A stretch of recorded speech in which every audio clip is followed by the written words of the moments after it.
Right, what's happening? In this video, I'm going to break down the fastest way, step by step, for you to rehab or come back from injuries. Even if you're not injured, a lot of this information will apply to you if you're trying to recover as fast as possible in between workouts.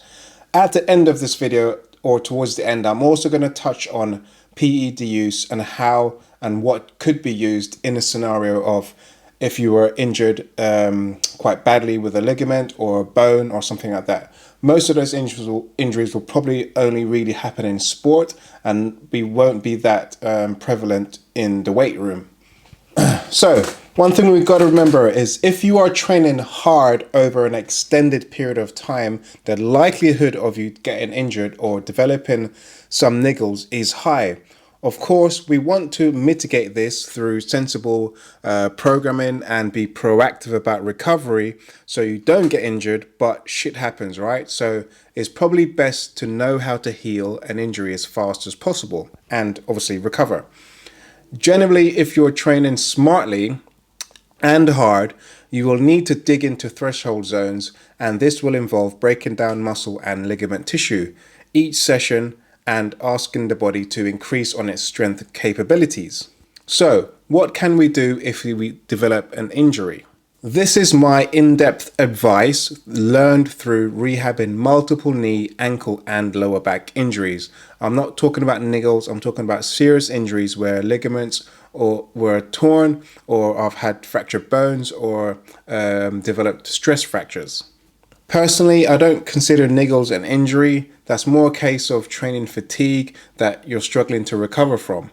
So the very first thing you need to do is to see a professional physiotherapist or a consultant to get a diagnosis. You need to first find out if the injury is structural or mechanical.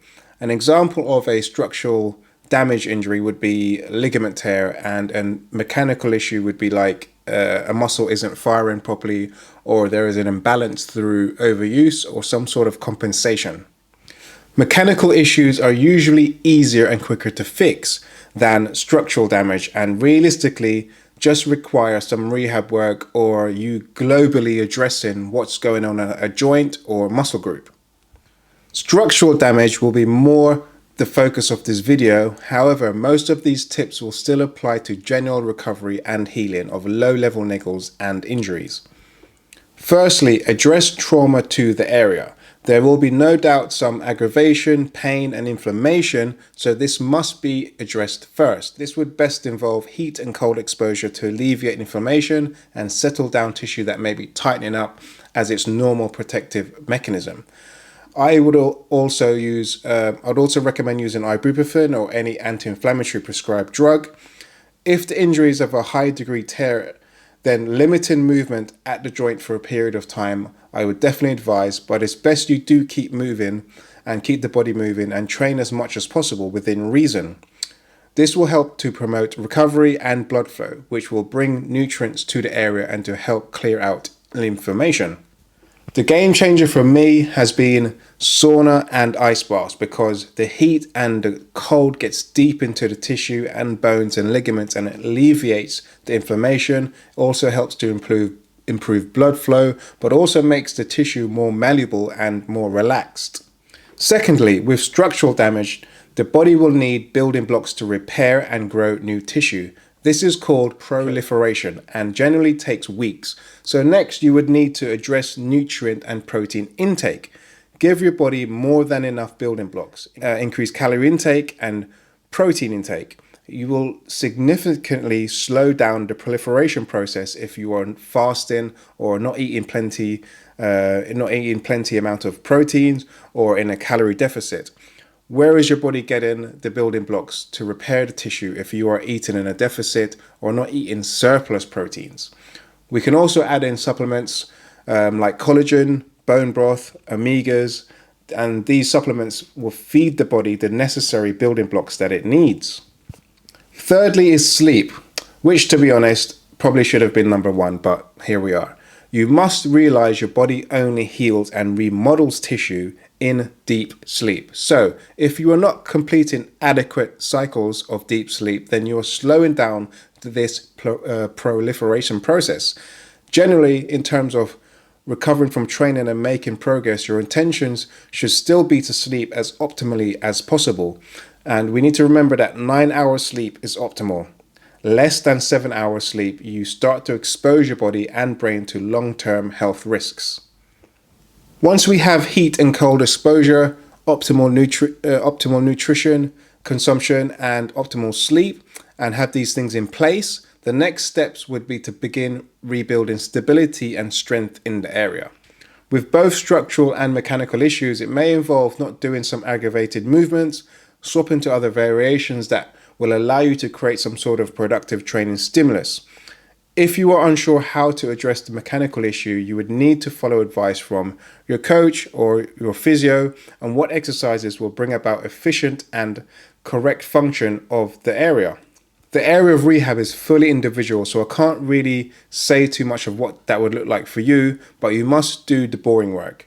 You have to do the boring work to build back function and stability so you can train pain-free and do those more fancy movements, right? The stuff that we want to do. The rehabilitation exercises you may use will probably start with a higher volume and a higher frequency, and then over weeks and months, you should then aim to lower this frequency and volume to a maintenance level. It is also fundamentally important that you maintain a good level of training stimulus so you encourage the body to keep up anabolic processes.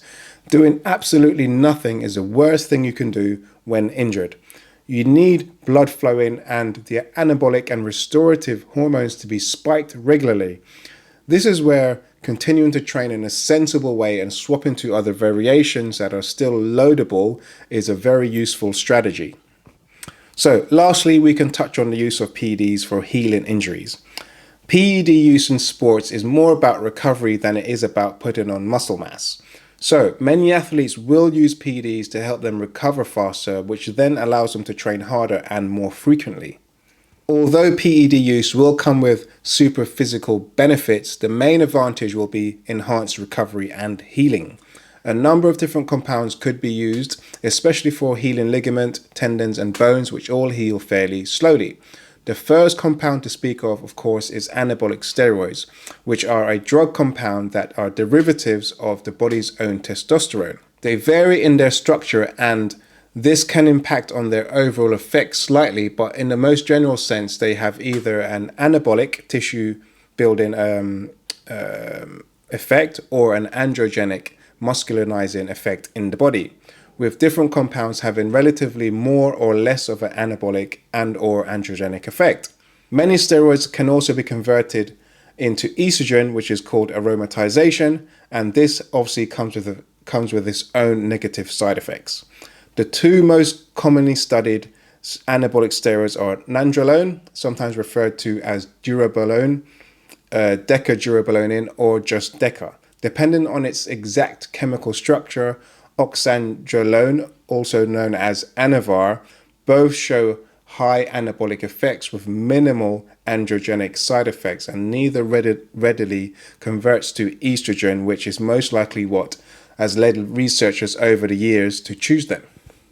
Both have been almost exclusively studied in regards to bone healing and osteoporosis, although as general anabolic agents, they are likely to benefit other injuries as well. Nandrolone is a liquid that must be injected directly into the muscle and which then is released slowly into the bloodstream to have an effect elsewhere in the body, so it acts globally. When using these compounds, it's important to try and find a balance between obtaining benefits without major side effects. So the aim would be to achieve healing benefits for ligaments or bones, along with helping to limit muscle atrophy with minimal side effects and little to no risk of hormonal disruption when the drugs are discontinued. This is often where most people will fuck themselves up because then they will overdo it, use too much and end up on TRT or HRT for a long term, right? The next compound to touch on, of course, is human growth hormone, or for short, HGH. HGH is a hormone released from the pituitary gland that has a large number of effects in the body that can help injury healing. This includes increased uptake of amino acids from proteins into tissue, also increased protein synthesis, decreased cortisol receptor activity, increased IGF-1 activity, increase in fat burning, and increase in metabolic rate. HGH is released in response to a large number of different stimuli, but these tend to result in small and short-lived increases in terms of the levels. The only meaningful way to raise HGH substantially high enough to have a speedy effect is via injection, and this has been tested for injury recovery. Generally, HGH is expensive compared to anabolic steroids, but will work faster and much more potently for healing. And lastly, we can touch on peptides, which for most people will be a much more safer option. Peptides are a small chain of amino acids, much smaller than what is found in dietary proteins, which can have a much more specialized effect in the body. Please do bear in mind though that all of these come with their own health risks, and especially peptides have only been tested on animals and are also not FDA approved for various reasons. The most popular peptide is BPC-157, which has been shown to have fairly profound effects on healing of various types of tissue in the body. It appears to have only minimal side effects, and some people with chronic injuries are referring to it as a miracle compound. The most effective way to use it is to inject it underneath the skin. I say this because there are pill forms of BPC, but I'd say don't use those because it's not as quality of a product. Okay, before I go, I do want to say this. When injured or you can't train fully, it's easy to start feeling sorry for yourself. Take this from someone who has had multiple and numerous injuries that have stopped me walking. You can't feel sorry for yourself. You got to snap out of that shit, right? It's not a good mental state to be in. You have to adopt a mentality of how quickly can I get back from this and what must I do consistently to speed up this healing process. Shift your focus to what can you do instead of what you can't do.